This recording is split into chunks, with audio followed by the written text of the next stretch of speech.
Kita balita ngayong tanghali. Sasakyang pandagat ng Pilipinas bumangga umano sa isang barko ng China sa may West Philippine Sea ayon sa Coast Guard ng Beijing. 21 Pinoy seafarers na nasagip mula sa MV Tutor na inatake sa Red Sea papauwi na ng Pilipinas ngayong araw. Mga labi ng 3 overseas Filipino workers na nasawi sa sunog sa Kuwait inaasahan darating ngayong araw. Repatriation ng iba pang mga Pinoy na nakaligtas sa insidente inaasikaso na ng Department of Migrant Workers. Mga reklamong isasampa laban kay Bamban Tarlac Mayor Alice Guo inihahanda na ng Presidential Anti-Organized Crime Commission. Presyo ng diesel at gasolina muli na namang tataas bukas. At dagdag singil sa kuryente ng Meralco ngayong Hunyo, binawi. Singil sa kuryente ngayong buwan, babawasan. Magandang tanghali mga kasangbahay. Ngayon po ay araw ng Lunes, June 17, 2024. At una sa mga balita ngayong tanghali. Bad news para sa mga motorista. Muli na namang magpapatupad ng panibagong dagdag presyo ang mga kumpanya ng langis bukas, araw ng Martes, June 18. Base sa anunsyo ng mga oil company, itataas ng 1 peso and 75 centavos ang presyo ng kada litro ng diesel, habang magkakaroon din ng dagdag na 85 centavos sa presyo ng kada litro ng gasolina at 1 peso and 90 centavos na patong sa presyo ng kerosene. Ang panibagong oil price hike ay bunsod pa rin ng adjustment sa presyo sa international market. Binawi ng Meralco ang nauna nitong anunsyo na nasa 64 na sentimo kada kilowatt hour na dagdag singil sa kuryente ngayong Hunyo. Sa official statement ng Meralco, ay inihayag nito na magpapatupad ang power distributor ng 1 peso and 96 centavos o halos 2 piso kada kilowatt hour na bawas presyo ngayong buwan. Katumbas ito ng 392 pesos na kabawasan sa bill ng kuryente para sa mga typical residential customer ng Meralco na kumukonsumo ng 200 kilowatt hour. 589 pesos naman ang mababawas kung 300 kilowatt hour ang konsumo, 785 pesos sa 400 kilowatt hour, habang 981 pesos naman sa 500 kilowatt hour consumption. Ayon sa Meralco, bunsod ito ng pagpapatupad ng utay-utay na singil sa generation cost mula sa Wholesale Electricity Spot Market o WESM. Alinsunod ito sa kalalabas lang na utos ng Energy Regulatory Commission o ERC sa lahat ng power distributors na gawing staggered collection sa WESM purchases, kabilang na ang supply na binili para sa buwan ng Mayo. Hahatiin ito sa 4 na buwang installment simula ngayong buwan hanggang September 2024 bill. Kaya asahan ang mataas na generation charge sa mga susunod na buwan ayon sa Meralco. Nagbabala ang Department of Agriculture sa mga meat vendor na nagtitinda ng smuggled frozen products. Matapos masabat ng DA at Bureau of Customs ang nasa 100 milyong halaga ng frozen meat at iba pang produkto na galing China at Hong Kong sa Cavite noong Biyernes. Narito ang report ni Harry Ilagan. Nasabat ng Department of Agriculture at Bureau of Customs ang nasa 100 milyong pisong halaga ng smuggled frozen agricultural product sa isang warehouse sa Kawit, Cavite noong Biyernes. Ito ay matapos ang ilang araw na surveillance ng DA at BOC. Nadiskubre ang daang-daang frozen pork, Peking duck at manok mula sa China at nakapangalan sa isang Chinese national.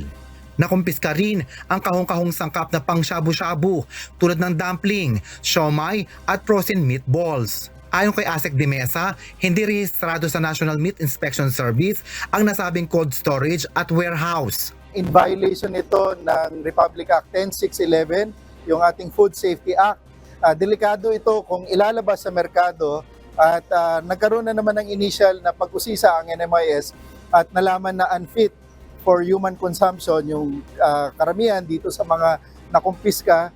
Binigyan lamang ng 15 araw ang may-ari upang magpaliwanag. Maaari niyang harapin ang mga kasong paglabag sa Food Safety Act at economic sabotage sa ilalim ng anti-agricultural law. Sisirain naman ang nakumpiskang mga illegal na produkto. Samantala, nagbabala naman ang Department of Agriculture sa mga meat vendor na magtitinda ng smuggled frozen products.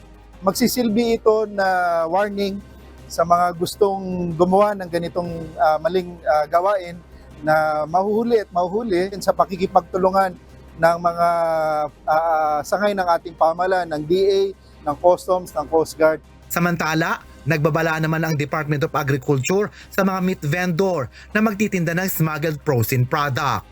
Hari Ilagan, UNTV, News and Rescue, Diyos ang aming sandigan, serbisyo publiko ang aming pinahalagahan.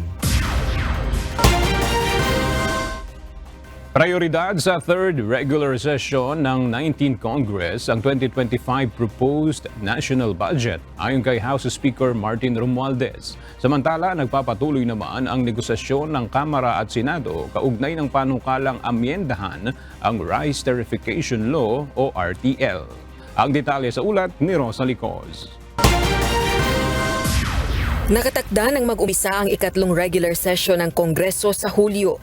Ayon kay House Speaker Martin Romualdez, prioridad ng Kongreso sa pagbubukas ng panibagong sesyon ang pagdinig sa 2025 proposed national budget ng administrasyon ni Pangulong Ferdinand Marcos Jr. Ginawa nito ang pahayag matapos na saksihan ang pamamahagi ng Department of Labor and Employment o DOLE ng ayudang pinansyal sa ilalim ng tulong panghanap buhay para sa ating disadvantaged at displaced workers o tupad sa Chaong, Quezon noong nakalipas na linggo. Ay siyempre naman yung budget kasi pagkatapos ng SONA, isusumitin na naman yung budget sa year 2025. Kaya doon na lang yung kasunduan na lang ang pinag-uusapan natin ng House of Senate. Yun ang pinakamabigat at pinakamalaking legislation po. Nasa 6.2 trillion pesos ang halaga ng proposed national budget ng PBBM administration para sa taong 2025 ayon sa Development Budget Coordination Committee o DBCC. 21.4% ito sa Gross Domestic Product o GDP at 7.5% na mas mataas sa 2024 national budget. Samantala, inihayag din ng liderato ng Kamara na malapit nang matapos ang negosasyon ng dalawang kapulungan ng Kongreso kaugnay ng panukalang amyendahan ang Rice Tariffication Law o RTL. Pangunahing tampok sa panukala ang bigyang muli ng otoridad ang National Food Authority o NFA na makabili at makapagbenta ng murang bigas sa merkado. Gayon din ang pataasin ng halaga ng Rice Competitiveness Enhancement Fund o RCEF na pondong nakalaan upang tulungan ang mga magsasakang Pilipino. Ongoing po at saka mukhang nagkakasunduan na ang House at yung Senate at mukhang malapit na matatapos nila magkakaroon tayo ng magandang resolusyon. Naipasa na sa ikatlo at huling pagbasa ang proposed RTL amendments sa Kamara sa ilalim ng House Bill No. 10381. Naitransmit na rin ito sa Senado. Napag-usapan ang proposed RTL amendments nang magharap sa kauna-unahang pagpupulong ni Speaker Romualdez at Senate President Francis Cheese Escudero noong nakalipas na Huwebes, June 13. Rosa Licos, UNTV News and Rescue. Diyos ang aming sandigan, serbisyo publiko ang aming pinahahalagahan. Nagpaalala ang Department of Labor and Employment o DOLE ukol sa mga private employer na entitled sa double pay ang mga empleyado na magtatrabaho ngayong araw, June 17, Idil Adha. Nakasaad sa Labor Advisory No. 8 ng ahensya ang computation sa payment of wages at panuntunan para sa regular holiday. Pirmado ang nasabing abiso ni Labor and Employment Undersecretary Carmela Torres. Kung hindi papasok sa trabaho, 100% pa rin ang arawang sweldo ang ibibigay ng employer sa empleyado. At kung on duty pa rin sa regular holiday, 200% ng daily wage ang ibabayad sa empleyado. Sa bisa ng Proclamation No. 579, idineklara ni Pangulong Ferdinand Marcos Jr. ang June 17 bilang regular holiday bilang paggunita sa Idil Adha o Feast of Sacrifice ng mga Muslim. Umaapila kay Pangulong Ferdinand Marcos Jr. ang ilang mga empleyado ng People's Television Network o PTV4 na ibalik sa pwesto ang kanilang dating general manager na si Ana Puod. Ayon sa mga empleyado, bigla na lamang umanong inalis sa pwesto ang kanilang general manager sa kabila ng maayos nitong pamamalakad sa government TV station. Mula sa Quezon City, may report si Dante Amento live. Dante, ano yung apila nitong mga empleyado ng PTV? Bakit nila gustong maibalik sa pwesto yung kanilang general manager? Magandang umaga, Aga. Nagulat nga ang mga miyembro ng People's Television Employees Association o PTEA dahil bigla na lang umanong inalis ang kanilang general manager na si Ana Puod sa pwesto. Hindi umano nila alam kung ano ang naging dahilan sapagkat paayos naman nila ang pamamalakad nito sa PTV. Ayon sa mga empleyado ng PTV, nakikita nila kay Puod yung pagmamalasakit para sa matagal na nilang hinahangad para sa kanilang mga kasamahan sa istasyon na maging regular na mga empleyado. Pero ngayong wala na umano si Puod sa pwesto at magkakaroon naman ng pagbabago sa management, nangangamba ang mga ito na hindi naman maisa sa katuparan ang kanilang hinahangad. Sumulat na sila kay First Lady Liza Araneta Marcos kasama ang mga pirma ng kanilang mga kasamahan na gustong ibalik sa pwesto si Puod. Nananawagan din sila kay Pangulong Ferdinand Marcos Jr. na tulungan sila sa kanilang kalagayan sa ngayon. June 10 umano, 2024 nang pirmahan ang appointment ng ipinalit na General Manager ng PTV na si Toby Nebrida. June 13 naman ito inanunsyo ng Presidential Communications Office o PCO. Yan man ang ating update mula dito sa Quezon City. Balik sa iyo, Aga. Maraming salamat, Dante Amento. Tumaas ang inire-remit na pera ng mga Pilipino na nasa ibang bansa sa 3.1%. Sa bagong datos ng Bangko Sentral ng Pilipinas o BSP, umakyat ang remittances ng mga overseas Filipinos sa 2.86 billion US dollars noong April 2024 kumpara sa kaparehong period noong 2023. Ang mataas na cash remittances ay nagmula sa United States, Saudi Arabia at Singapore, kung saan ang US ay ang may pinakamalaking kontribusyon. Hindi lamang pamilya ng mga OFW ang natutulungan ng mga cash remittances na ito, kundi maging ang ekonomiya ng Pilipinas. Pauwi na ng Pilipinas ngayong araw ang 21 Pinoy seafarers na sakay ng MV Tutor na inatake ng Houthi rebels sa Red Sea noong June 12. Sasalubungin ang mga ito sa airport ng Department of Migrant Workers at tiniyak din ang tulong ng pamahalaan. Mula sa NAIA Terminal 3 sa Pasay City, makibalita tayo kay Asher Kadapan Jr. live. Asher, dumating na ba itong mga kababayan nating tripulante ng MV Tutor dyan sa NAIA? Aga, inaasahan natin na nakalapag na ito mga aeroplanong may lulan dito sa 21 seafarers ng MV Tutor dito sa Ninoy Aquino International Airport. Sakay ang mga ito ng Gulf Air Flight GF154 na umalis sa Bahrain International Airport alas 8:30 kagabi. Ito ay matapos masagip ang seafarers mula sa vapor na pangkargamento na MV Tutor na inatake ng mga Houthi rebels habang naglalayag sa Red Sea noong Miyerkules, June 12. Inuwi sa Pilipinas sa mga nasagip na Pilipinong mandaragat alinsunod sa utos ni Pangulong Ferdinand Marcos Jr. Sasalubungin ng mga ito ng mga tauhan ng Department of Migrant Workers sa pangunguna ni DMW Secretary Hans Leo Kakdak. Inaasahan na magbibigay ng update ang kagawaran kaugnay sa mga plano at tulong para sa mga seafarer at kung may balita na sa isa pang kasama nilang Pilipino na hindi pa rin nahanap. Sa ngayon, Aga, ay anumang oras ay isasagawa ang press conference din dito sa NAIA Terminal 3 kung saan inaasahan nga na haharap si Secretary Kakdak at ang Pilipinong kapitan ng MV Tutor. Yan muna ang latest. Balik sa iyo, Aga. Maraming salamat, Asher Kadapan Jr. Samantala, inaasahang iuuwi na rin ng Pilipinas ngayong araw ang mga labi ng 3 overseas Filipino workers na nasawi sa sumiklab na sunog sa isang residential building sa Kuwait. Ayon kay Overseas Workers Welfare Administration Chief Arnel Ignacio, ipinag-utos na ni Pangulong Ferdinand Marcos Jr. ang repatriation ng mga labi ng nasawing mga OFW sa insidente. Nauna nang iniulat ng DMW na nasawi ang 3 biktima dahil sa suffocation. Samantala, sunod namang i-repatriate ang iba pang mga OFW na nakaligtas sa insidente habang may iba naman ang kasalukuyang pang nagpapagaling sa ospital.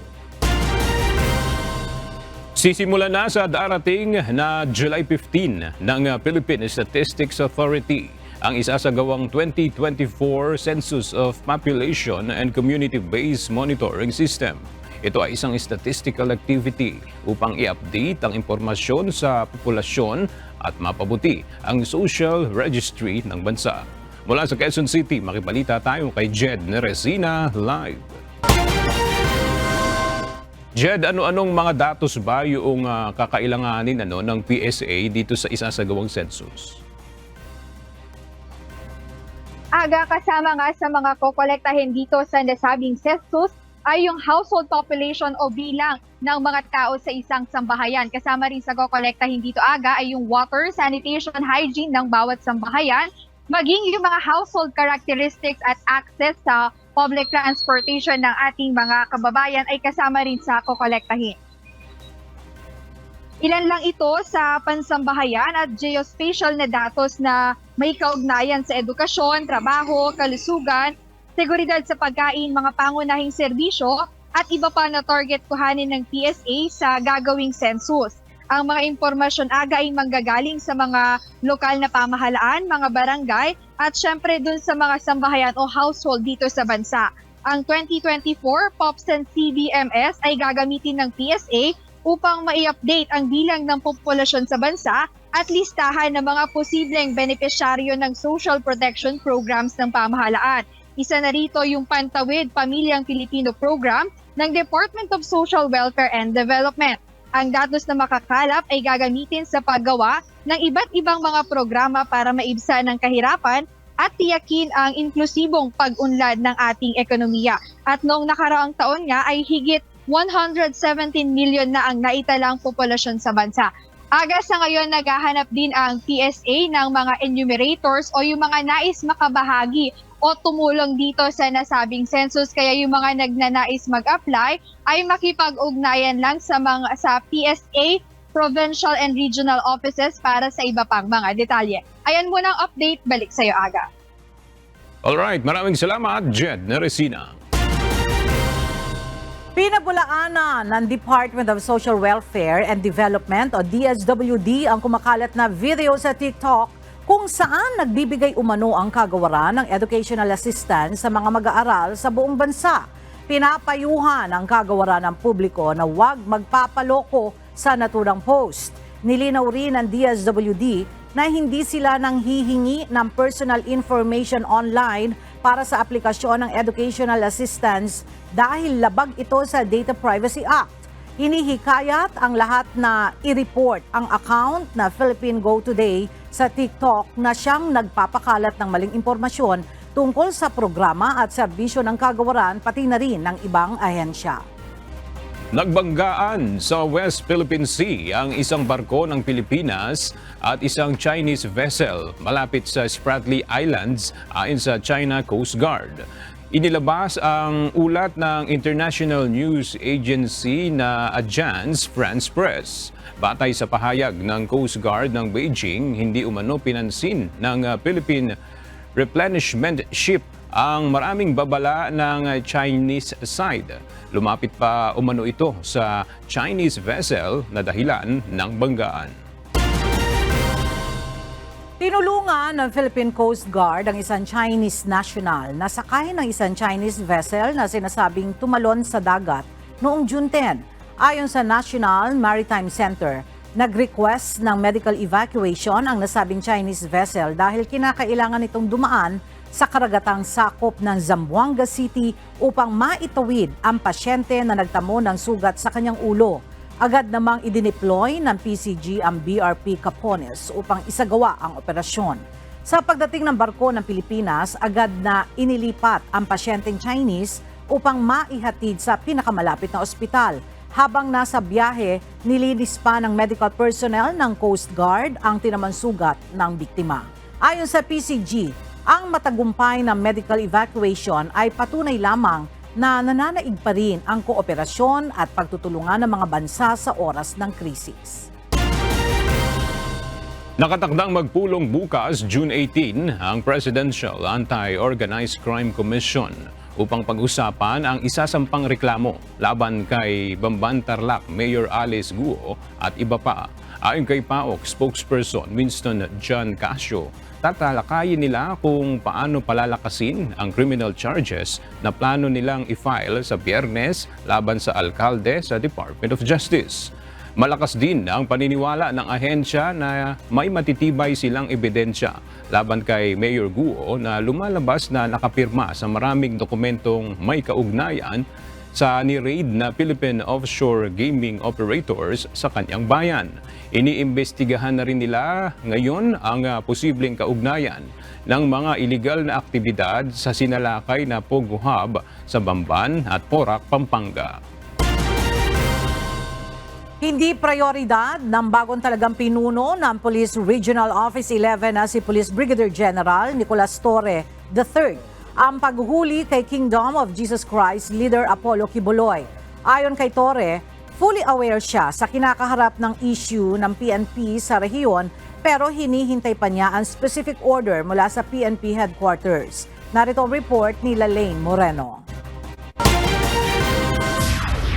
Formal nang umupo bilang bagong Regional Director ng Police Regional Office 11 si Police Brigadier General Nicolas Torre III. Pinalitan ni Torre si Police Brigadier General Aligre Martinez na kasama sa 15 pulis na tinanggal sa pwesto. Paraan ang nasabing hakbang para mabigyang daan ang investigasyon sa kontrobersyal na pagsisilbi ng warrant of arrest sa leader ng Kingdom of Jesus Christ Group na si Apollo Kibuloy sa 5 properties nito sa Davao noong Lunes, June 10.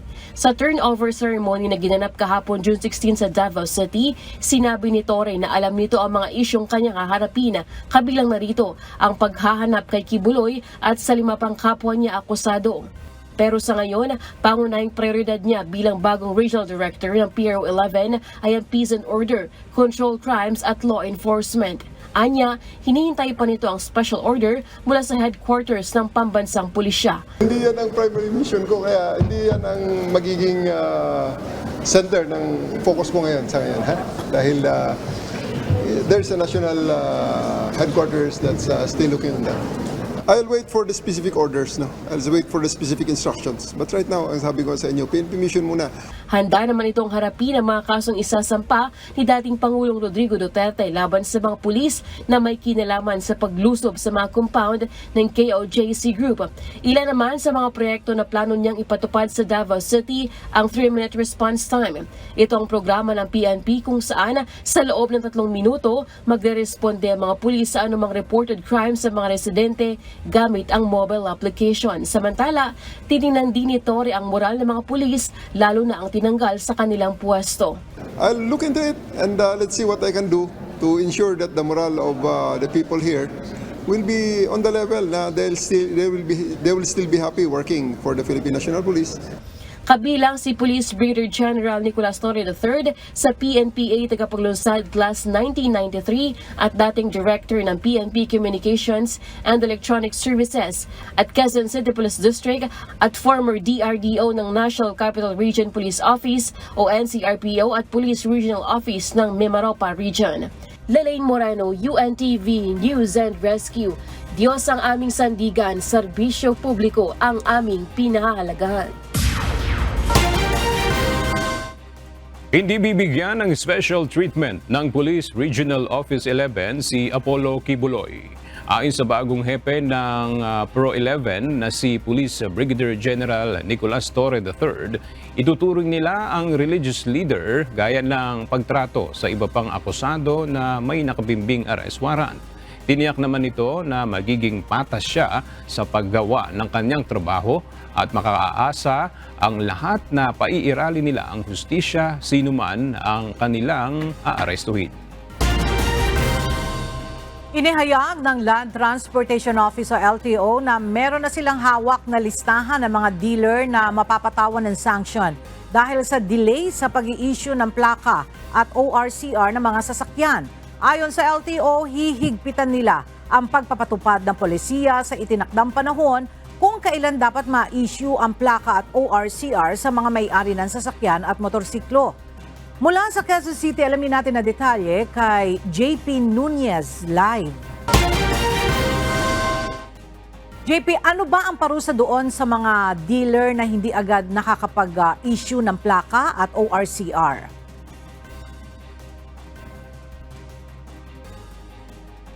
LTO, nasa 20,000 hanggang 500,000 pesos ang multa at mula 1 buwan hanggang 6 na buwan na suspensyon sa accreditation ang pwedeng maipataw. Sinabi nga ng ahensya na meron na silang listahan ng mga dealer ng sasakyan at motorsiklo na mapapatawan ng sanksyon dahil sa delay sa pag-i-issue ng plaka at official receipt, Certificate of Registration o ORCR. Ayon sa LTO, meron ng nasa 28 na mga dealer ng sasakyan at motorsiklo na identify at submitted na for resolution ang penalty na ipapataw sa kanila. Kaya naman binabalaan ng LTO ang mga dealer na iproseso na agad ang plaka at ORCR ng kanilang mga kliyente.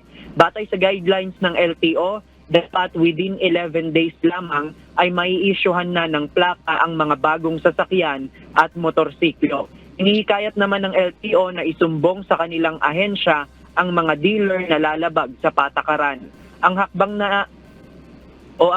nila na ito ay bahagi ng kautusan ng Pangulo na masolusyonan ang backlog ng plaka. Ayon kay LTO Chief Assistant Secretary Vigor Mendoza II, target ng ahensya na kumpleto ang lahat ng backlog sa plaka hanggang sa 2025. Yan muna ang ating latest live mula dito sa Quezon City. Balik sa iyo, Ella. Maraming salamat, JP Nunez. Para naman po sa ating ulat panahon, patuloy na makararanas ng mga pag-ulan ang ilang bahagi ng Luzon at Visayas ngayong araw dahil sa epekto ng southwest monsoon o hanging habagat. Base sa forecast ng Pag-asa, makararanas ng maulap na kalangitan na may kalat-kalat na pag-ulan ang Palawan at Western Visayas. Abang ang Metro Manila, Zambales, Bataan, Cavite, Laguna, Batangas at nalalabing bahagi ng Mimaropa ay makararanas rin ng maulap na kalangitan, isolated rain showers at thunderstorms. Babala ng Pag-asa, maging alerto at mag-ingat sa banta ng landslide sakaling lumakas ang mararanasang mga pag-ulan. Samantala sa kabila ng mga nararanasang mga pag-ulan, may ilang mga lugar pa rin sa bansa ang makakaranas ng danger level ng heat index. Ayon sa Pag-asa, mayroong nasa 28 lugar ang posibleng makaramdam ng nasa 42 hanggang 48 degrees Celsius na heat index ngayong araw. 48 degrees sa Apay, Cagayan at Abukay, Bataan. 46 degrees sa Dagupan City, Pangasinan. Tuguegarao City, Cagayan at Kasiguran, Aurora. 45 degrees sa Naiya, Pasay City, Itiague, Isabela, Baler, Aurora at Daet, Camarines Norte. Habang 44 degrees naman sa Bacnotan, La Union, Calayan, Cagayan at Iba, Zambales. 43 degrees sa Lawag City, Ilocos Norte, Bayumbong, Nueva Vizcaya, Muñoz, Nueva Ecija, Ambulong, Tanawan, Batangas at Virac, Catanduanes. Samantala, 42 degrees Celsius naman sa Itbayat at Basco, Batanes. Gayun din sa Subic Bay, Olongapo City, Tayabas, Quezon, Legazpi, Albay, Masbate City, Uban, Sorsogon, Pili, Camarines Sur, Rojas City at Mambuzaw, Capiz. Pati sa Dipolog, Zamboanga del Norte. Ibinahagi ng National Museum of the Philippines ang video ng isang pambihirang sea green turtle na matatagpuan sa karagatan ng Pilipinas. Sa video, makikita ang kamangha-manghang imahe ng dambuhalang pawikan na kulay berde na lumalangoy kasama ang iba pang marine species. Ang sea turtles ay isang uri ng ancient reptiles na naninirahan sa karagatan sa loob ng higit 100 million years. Gayunman, nanganganib na ito maubos sa ngayon dahil sa iligal na pangingisda, polusyon at iba pang human activities. Sa isang post sa social media X, sinabi naman ni National Task Force for the West Philippine Sea spokesperson Commodore J. Tariela na sa ating pagdiriwang ng World Sea Turtle Day, hindi natin dapat makalimutan kung papaanong tinotolerate ng China ang mga Chinese fishermen na hulihin ang mga sea turtle sa West Philippine Sea. Giit ng opisyal, dapat na papanagutin ang China sa kapabayaang ito na tahasang nagsasapanganib sa buhay ng aquatic resources at sumisira ng marine environment.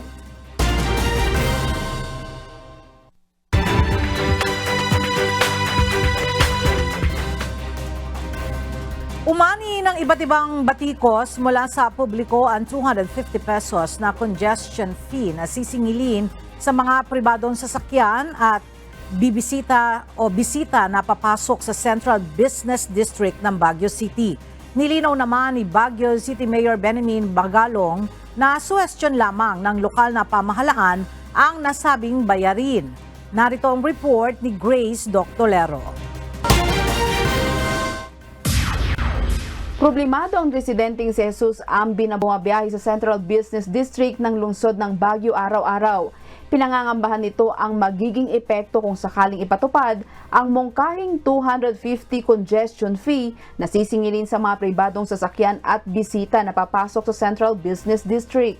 Ayon sa kanya, bawas na naman ito sa kanyang kita. Yung nga yung mahirap katulad ko palagi akong pumupunta dito, tungkal pasok ko 250. Hindi sana, wag na lang sana. Ang turistang si Mike Kanda nakararanas din ng madalas ng sobrang haba ng pila ng mga sasakyan sa mga parking places sa lungsod. Madalas inaabot sila ng 30 hanggang 1 oras bago makapag-park, kaya't hindi rin daw siya pabor kung ganun pa rin ang ma-experience nila tuwing bibisita sa summer capital ng bansa. Dagdag pa na gastos po namin yun kasi sa parking pa lang po meron na pong bayad, tapos another payment pa po sa congestional fee po ng Baguio. So baka mag-iibang lugar na lang po pag gano'n. Kung ma-accommodate naman po kami ng maganda, kunyari sa parking, sa mga places na pwede namin tambayan, okay naman po kung magagamit naman po yun sa ibang lugar, accommodation na maganda. Maging sa social media post ng Baguio City Public Information Office, maraming tumutol at bumatikos sa nasabing suwestyon. Paliwanag ni City Mayor Benjamin Magalong, ang 250 congestion fee para sa mga pribadong sasakyan at mga bisita na may sariling sasakyan na papasok sa Central Business District ay isang mungkahi lamang.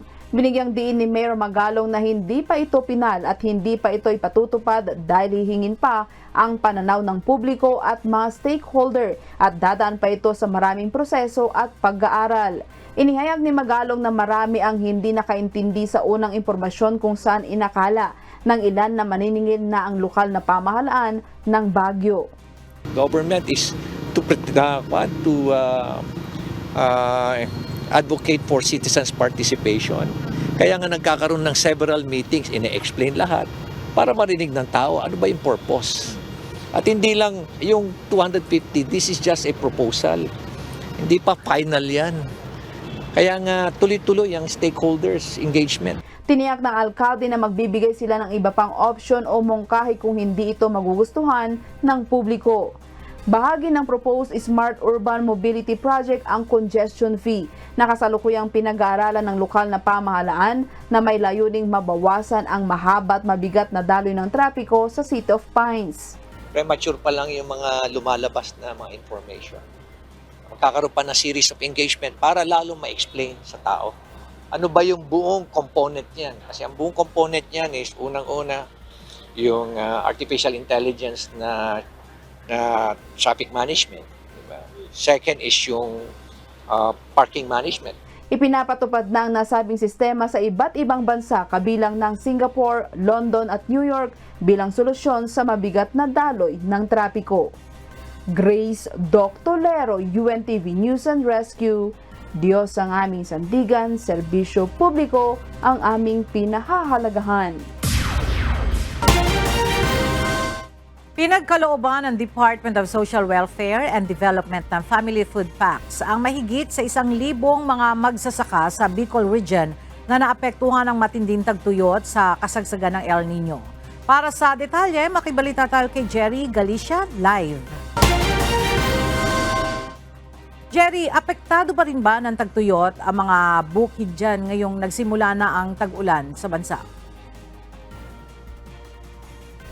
Yes, Ella, kahit may mga naranasang pag-ulan dito sa Bicol Region dahil sa pagpasok nitong panahon ng tag-ulan, hanggang ngayon ay apektado pa rin ang nasa mahigit 1,000 magsasaka na naapektuhan dahil sa matinding init yung kanilang mga pananim. Namahagi na ng Family Food Packs ang Department of Social Welfare and Development o DSWD Bicol sa mga magsasakang apektado ng matinding init o tagtuyot kahit tapos na ang El Nino phenomenon sa bansa. Bagamat pumasok na ang panahon ng tag-ulan, may epekto pa rin ang tagtuyot sa mga magsasaka sa nakaraan nilang tinanim na mga palay, mais at iba pa. Sa tayang DSWD Region 5, nasa 1,101 magsasaka sa 41 barangay sa munisipalidad ng Milagros, Masbate at sa Pulangi, Albay ang nahatiran ng Family Food Packs. Nagkakahalaga na nasa 786,216 pesos ang ipinamahagi ng DSWD Bicol sa mga relief goods mula sa June 14 hanggang June 16. Mamamahagi din ng relief items ang ahensya sa mga susunod na linggo para man sa mga mangisda at magsasaka na apektado din sa iba pang mga bayan sa rehiyon. Yan balita mula sa Bicol Region. Balik sa iyo, Ella. Maraming salamat, Jerry Galicia. Ngayong dumarami na ang bilang ng mga gumagamit ng electric cigarette o vape, kung saan pabata ng pabata ang mga gumagamit nito. Nais ngayong pagtuunan ng pansin ng Baguio City Health Services ang kanilang anti-smoking drive sa mga kabataan. Mula sa Baguio City, makibalita tayo kay Grace Doctolero live. Yes, Grace, go ahead. Yes, Ella, magandang tanghali. Tuloy-tuloy pa rin nga ang information drive ng lokal na pamahalaan ng Baguio City at ng City Health Services Office. Sa kanilang pag-aaral, bagamat bumaba ang bilang ng mga naninigarilyo, tumaas naman ang bilang ng mga individual na karamihan ay mga kabataan ang gumagamit ng vape. Nagsimula ang anti-smoking drive ng lungsod sa isang ordinansa na bawal manigarilyo sa mga pampublikong lugar noong 2017 na nagpapataw ng multang 1,000 hanggang 3,000 para sa una hanggang ikatlong paglabag. Ang parusa ay mula sa 2,000 hanggang 5,000 para sa mga establishmento na nagpapahintulot sa paninigarilyo sa kabila ng kawalan ng aprobadong smoking area. Ang smoking area ay isang panlabas na lugar sa loob ng compound ng establishmento na walang bubong na matatagpuan sa 10 metro mula sa pagpasok o labasan ng isang establishmento at nasuri at inaprubahan ng Task Force at ng Health Services Office. Ang mga establishmento na matatagpuan sa loob ng 100-meter perimeter radius ng isang paaralan at mga opisina ng kalusugan ay pinagbabawalan na magbenta ng mga sigarilyo o vape. Ipinakita ng datos na sa unang quarter ng 2023 lamang nakakolekta ang pamahalang lungsod ng 13.18 million na multa dahil sa paglabag sa anti-smoking ordinance. So we would like to encourage all school heads at the administration to be more aggressive on the vaping and smoking policies within their school. To help us, to help the city, and to help our young. Samantala, tungo sa isang smoke and vape-free campus, sinusuri ng isang security officer ang mga bag ng mga estudyante bago payagan ang pagpasok sa loob ng Universidad ng Cordilleras. Ito ay upang matiyak na walang mga vape, gadget o sigarilyo o iba pang ipinagbabawal na bagay ang ipupuslit sa campus bilang bahagi ng pinaigting na anti-smoking at vaping policy ng paaralan. The chemicals of vaping may even be more dangerous than the cigarette itself. Though we know that it has more than 70 plus ingredients, the vape also contains chemicals that's directly injuring our lungs. Kamakailan para sa mas pinaigting ng Universidad o University of the Cordilleras ang kanilang pagsisikap na pigilan ang paggamit ng electronic nicotine delivery system o vape, sigarilyo at betel nut o muma sa loob ng campus nito. Ang pamunuan ng University of the Cordilleras kasamang kanilang campus security ay nakumpiska ang mga produktong tabako kabilang ang 282 vapes, 8 pakete ng sigarilyo at 51 pakete ng muma sa Baguio City Public Order and Safety Division o POSD at City Health Services Office o CHSO. Yan mo ng balita mula dito sa Baguio City. Balik sa'yo, Ella. Maraming salamat, Grace Doctolero.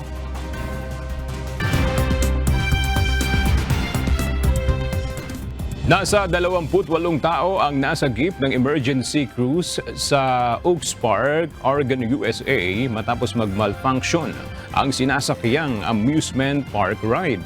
Nasa kalahating oras ding nakabitin patiwarik ang mga ito sa ride na tinatawag na Atmosphere.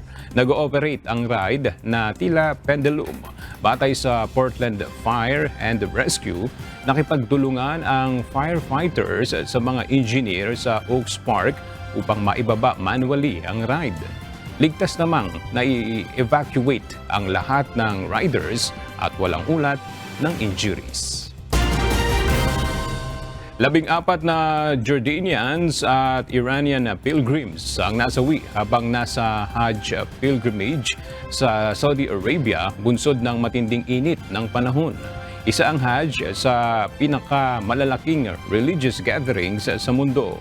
Kabilang din ito sa mga pangunahing aral ng Islam kung saan lahat ng Muslim na may kakayahan ay dapat makagawa nito kahit isang beses. Ngayong taon, nasa 1.8 million na mga Muslim ang nakibahagi sa Hajj at lumagpas naman sa 40 degrees Celsius ang temperatura sa taunang pilgrimage.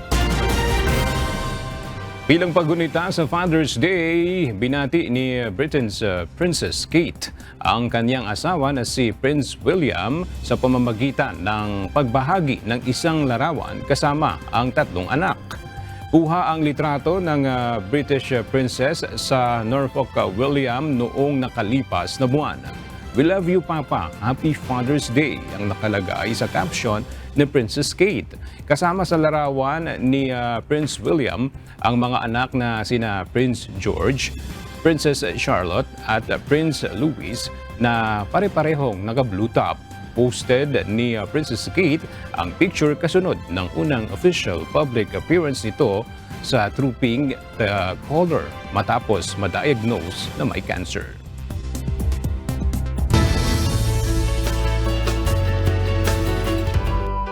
Hindi lang safety riding ang na-develop sa mga rider na kumasa sa Manibela Challenge, kundi pati na rin ang pagkakaroon ng puso para lingapin ang mga kababayan nating nangangailangan. Kahapon, nagtapos na ang kauna-unahang season ng Manibela Challenge kung saan nakakuha ng cash prizes sa mga motorcycle team na kanila namang idodonate sa mga chosen beneficiary. Narito report ni JP Nunez.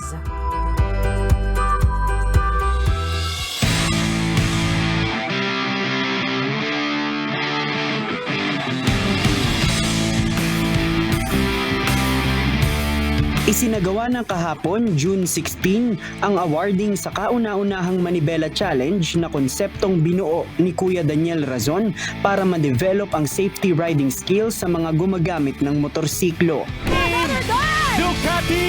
First place ang Ducati PH team na nakakuha ng 500,000 pesos. Second place ang Team Progressive na nakakuha ng 300,000 pesos.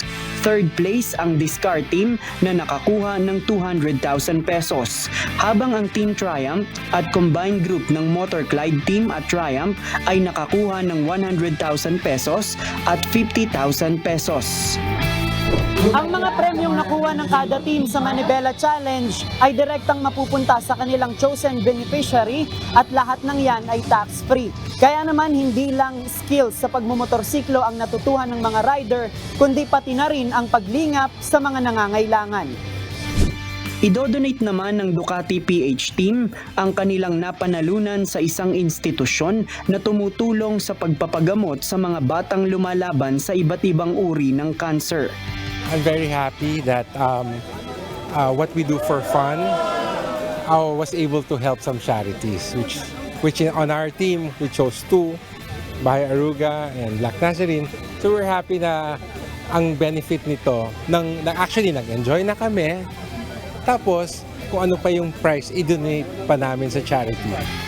Habang ang Progressive Team naman ay planong dalhin ng personal ang tulong na nais nilang ibigay sa kanilang benepisyaryo na Home for the Aged sa Quezon City at Abandoned Children sa Bicol.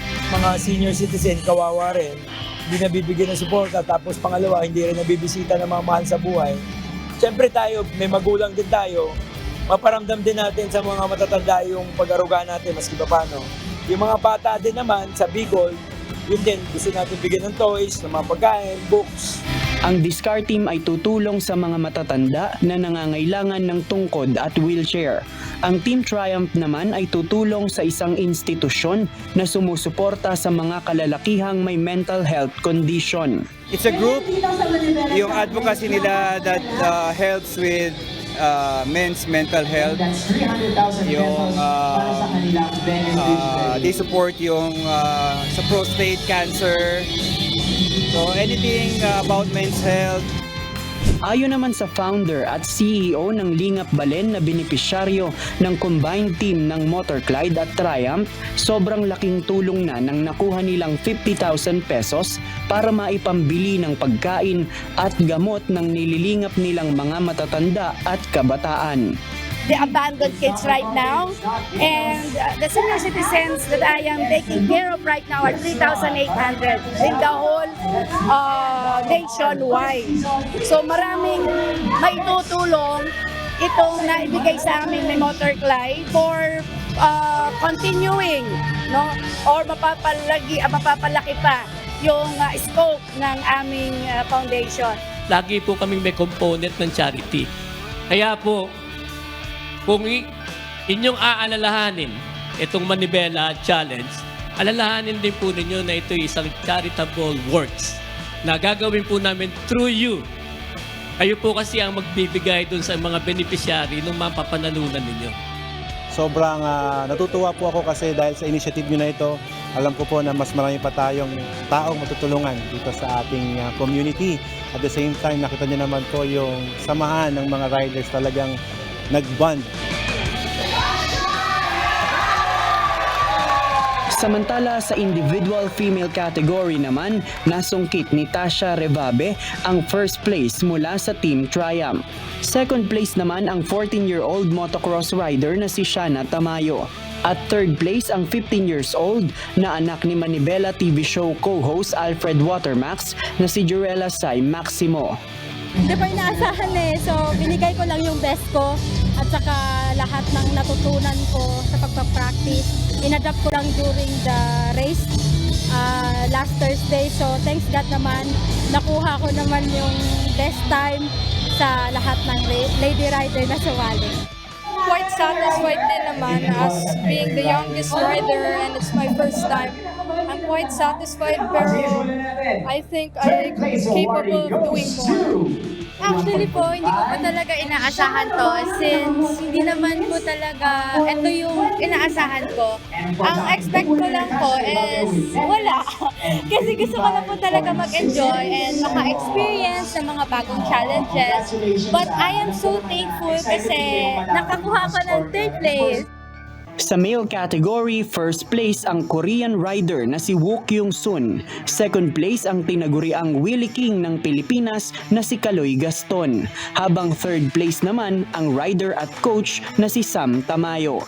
Ang first place sa individual female category at individual male category ay parehong nakakuha ng 200,000 pesos at isang unit ng Triumph Scrambler 400X.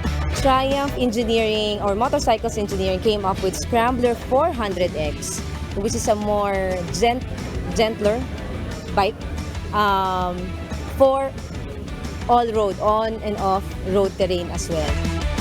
Meron ding ilan sa mga rider ang nabigyan ng special awards. Si Shana Tamayo ay mayroong Emerging Rider Award bilang pinakabatang lumahok sa Manibela Challenge. Timeless Rider Award kay Ray Relativo bilang pinakamatandang lumahok sa edad na 60. Precision Rider Award kay Ebenezer Di Malanta mula sa Discar Team dahil sa kontroladong paggamit niya ng higit 1,000cc na motorsiklo. Pinarangalan naman bilang Rookie Rider of the Season Award si Benedict Galasan dahil 8 buwan pa lamang siyang gumagamit ng big bike bago sumabak sa 33 obstacles ng Manibela Challenge. At si Joanne Lu naman ay pinarangalan bilang Empowered Lady Rider of the Season. Ayon kay UNTV Manibela General Manager Jay Eusebio, masusundan pa ang season ng Manibela Challenge at handa pa ring sumali ang mga rider na bahagi ng unang season nito. Kasama kayo doon sa nagsimula itong kauna-unahang Manibela Challenge. Kaya ako po sinabi na kauna-unahan, pagkauna dapat merong kasunod. Well, looking forward to the next Manibela Challenge and I would love to join it. Baka mas marami pang team na sumali for the next Manibela Challenge and we are looking forward to the next challenge. Kung pwede nga sana, baka within the year, Manibela Season 2 dapat. Maraming salamat po. Congratulations. Kita-kita tayo sa susunod na Manibela Challenge. Check it out. Yeah! JP Nunez, UNTV, News and Rescue. Diyos ang aming sandigan, serbisyo publiko ang aming pinahahalagahan.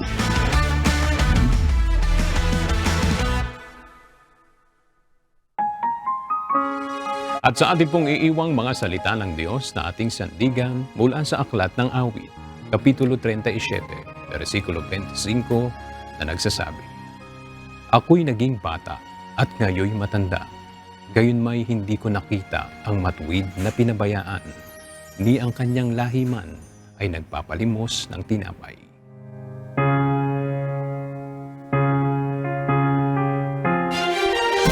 At yan ang mga balitang aming tinutukan at inaksyonan dahil sa aming pagbabalita, una, ang pagkalinga sa kapwa. UNTV CE News, may balita saan mang panig ng daigdig. At dito sa UNTV, Diyos ang aming sandigan, serbisyo publiko ang aming pinahahalagahan. Magandang tanghali.